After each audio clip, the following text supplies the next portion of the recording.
Hi everyone! Welcome to another episode of Nathan's 3D Factory. My name is Nathan Adams. Happy to have you here today. In this episode, what we're going to do is that we are going to talk about hair. And in this episode, we're going to discuss how to do hair and how to control it. So, this episode was requested by my friend Alessandro Carducci. Thank you once again, Alessandro. I'll have his information down in the episode description below. So, without further ado, let's get started, shall we?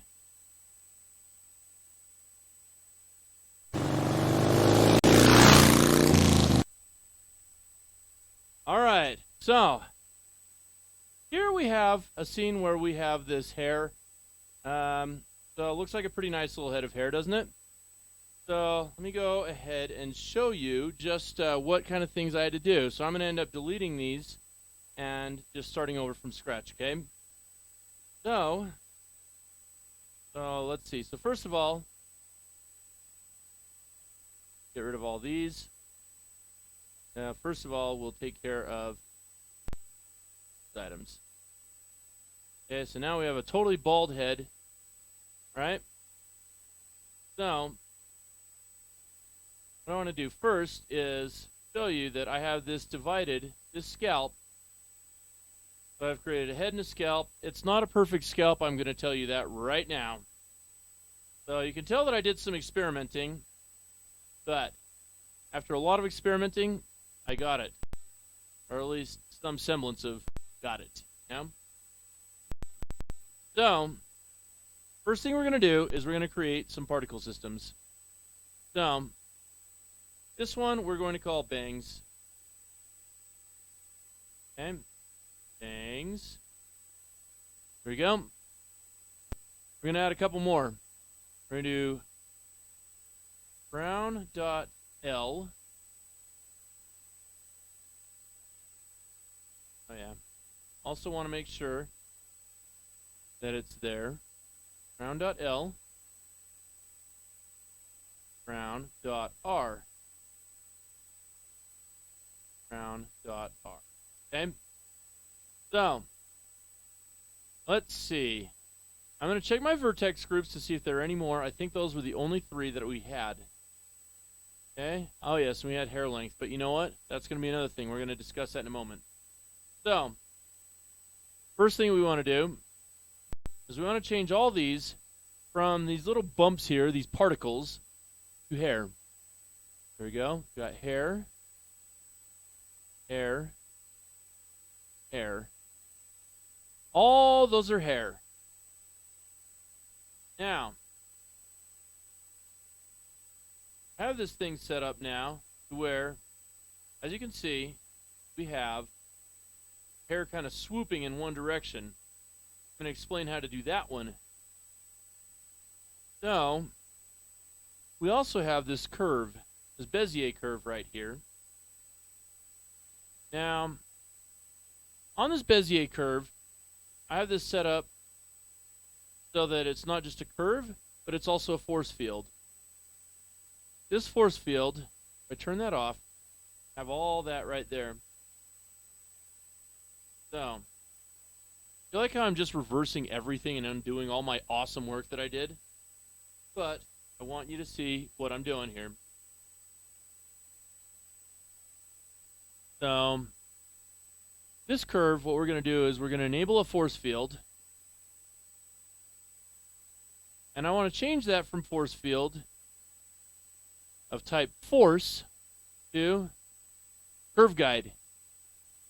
And now what that's going to do is that's going to make all those hair particles follow what it's doing. But you know what? I don't want all that hair to follow that one curve. So we're going to make a few more little tweaks to make it so that it's a little more realistic here. Right now, all we're seeing is scalp with this bangs right here. So, next thing we're going to do is I'm going to show you where I have this weight painted here. I'm going to go into weight paint mode. Okay? So you see that we have hair length, bangs, crown.L, crown.R. Now I have it set up so that crown.R is just on this side of the head. Crown.L is set up on this side. So if you were to do some weight painting, then you'd have a whole bunch of cool things that you could do with this. It could really add some control to it. So, here we go. I'm going to go back into object mode. Now we're going to set up these hair systems so that they only go into certain parts of this mesh. Because we set up 3 different particle systems, 3 different hair systems. First, bangs. We're going to go to vertex groups. We're going to change the density on this one to bangs. Okay. Next, we're going to do crown.L. Density is going to go to crown.L. Then crown.R is going to go to crown.R. Now, you'll notice that there weren't any changes made. They're all still following that curve, right? That is something that we need to change as well. So the bangs we will keep at the bangs part where they're going and following this curve. The other ones, crown.L, we're going to change this so that our field weights don't get affected by that curve. So, what we do, to look through this curve guide, we're going to take that from 1 to 0. Okay? That's the first hair system. Now the second hair system. With that curve guide, we're going to take it to 0 as well. And now take a look at that. You have a lot less hair following that curve guide. That curve guide can be used to comb up that swoop of hair at the very front. The rest of it we're going to comb right now. And we're going to shorten it as well. Now, you can shorten it in one of 2 ways. Well, there's probably actually more ways, but you know what? I'm just going to show you which one I'm going to do here. Because you can shorten it by going into particle edit mode. And then you can go and cut the hair and do it like that. Or you can do it another way. So if I control Z that, everything is undone there. I am going to show you where I'm going to use that hair length vertex group as being the driving factor for all the hair lengths on this scalp. So, I'm going to go into each of the particle systems. Crown.R, I'm going to change it so that we have vertex groups as being hair length. That one goes to hair length. Then, same thing there. Hair length.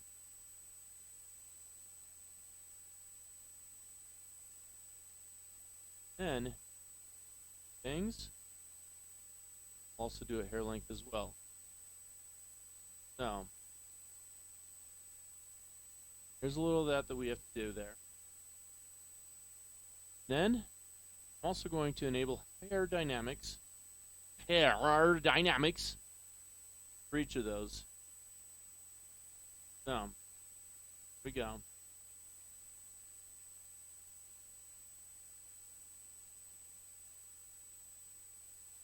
Now, I'm just doing a little bit of checking here to make sure that I got everything as I want it.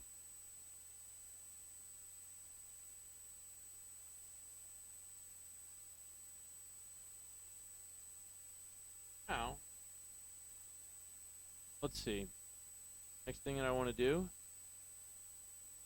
make sure hair lengths are appropriate.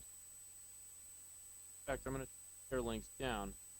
So I think that these vertex weights, what they do is a percentage of the hair length that you specified in here. So, go to crown.L, crown.R. Also,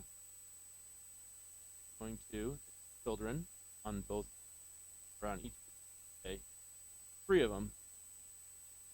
I'm going to do interpolated There we go. Interpolated for each of these. Heck of an afro, don't we? But that will be taken care of soon enough. Mission. I'm going to change these 100. Reduce the amount. Good. But honestly, I don't need that many.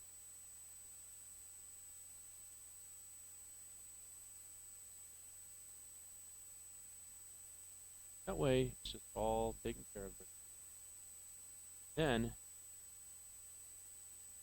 the hair length from 4 down to 0.5. 5. And 5. Now, we're getting better control of how this hair. Now, you can see a better effect of how much shorter the hair is down here. And I'll look at this with the vertex groups, okay? We do the hair length, we control tab, weight paint. You'll notice down here, it's a lot darker with the blue, which is closer to a weight of 0. Then as you get up, you get to green, yellow. In fact, there's a little bit of area right there that I want. No.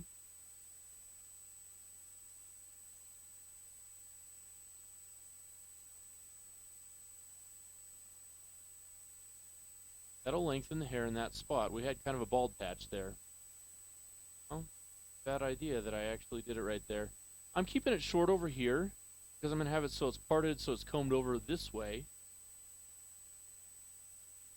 So we can keep that long hair and keep it short over here. Okay. Next thing I want to do is that I want to comb this. So, combing can be a little bit time consuming. I'll try and make this as short as possible so you get an idea of how to do combing. So, look at crown.L, crown.R,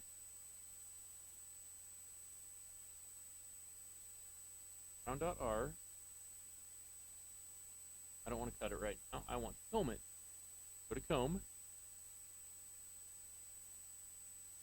Go. I'm going to start to comb it. And you know, the hair does look like it's pretty thinned out when you're doing this combing mode. You know what? You're going to get a lot more control. That combed out, kind of wet looking ick that kind of looks like male pattern baldness. And if you were to do a full head of glorious. And you know what's nice about this? Even though you may be like pulling it down and doing all that stuff, then you look at it and you're like, that looks horrible. Once you go back into object mode, you know what? It looks a lot better. Now, when you're doing this, you'll also want to make sure that you're looking at it from all angles. Because if you have it sticking out like that and you don't quite want it to stick out like that, well, a good way to do this is to split this. Pull it from all different directions until you get it to where you want. Pull it down. No, I'm not promising you perfect results because, again, I'm kind of a noob with this myself. You know?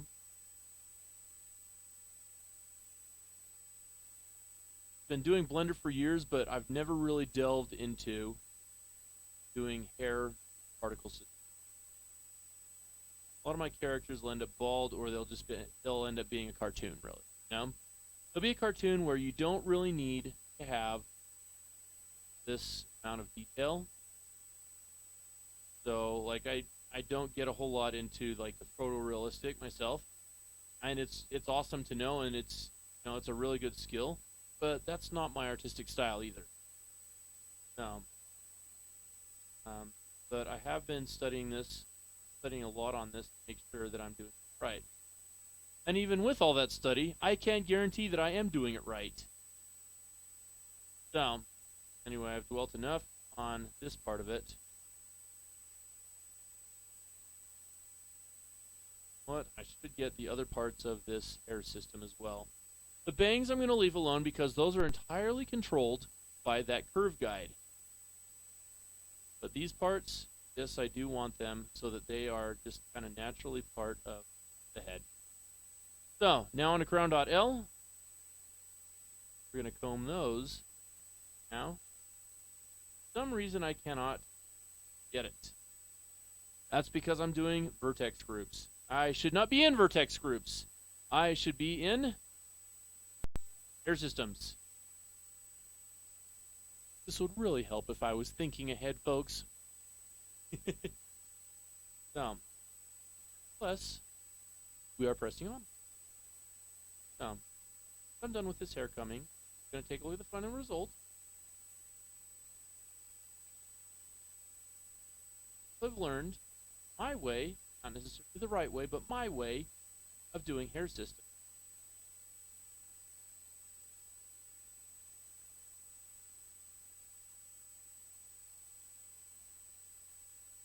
And you know, there are a lot of great video tutorials that show you how to do this kind of stuff. Not just this. And I hope that you do feel like this is a great video tutorial, because you know what? I'm enjoying doing this. I'm learning new stuff as I go along. So, I mean, if nothing else, this is going to be a learning process, not just for you who's viewing this and learning how to do this, but this is also a learning process for me. So I hope that you will leave comments on this as I am doing this as well, and that you'll leave feedback. It really helps to get better content when you leave comments and feedback as well. And, you know, adding likes to it really helps me to know that, yes, I'm doing this well.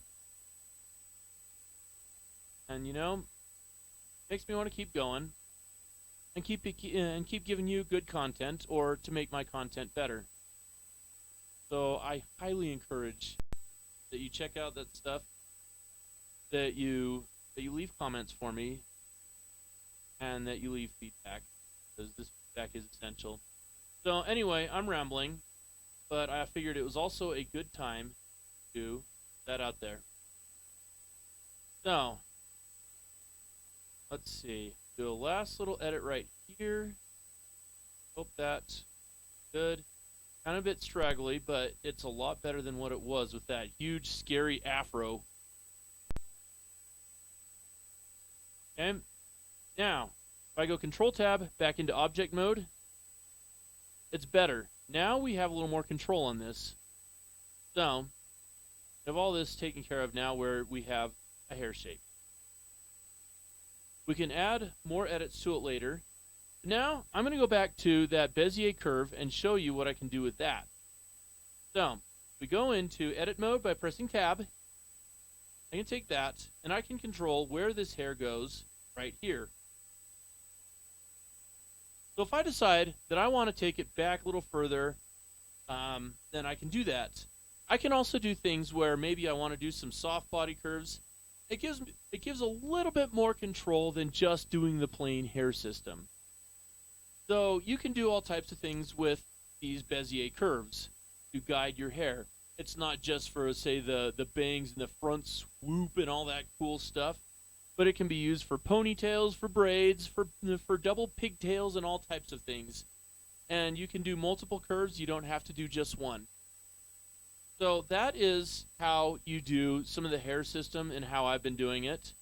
So it's been a lot of learning. Again, I hope that you will leave feedback, and I hope that you got something good out of this. I really enjoyed making this, and I hope you enjoy this video too. Thank you for watching Nathan's 3D Factory. You all have a wonderful day.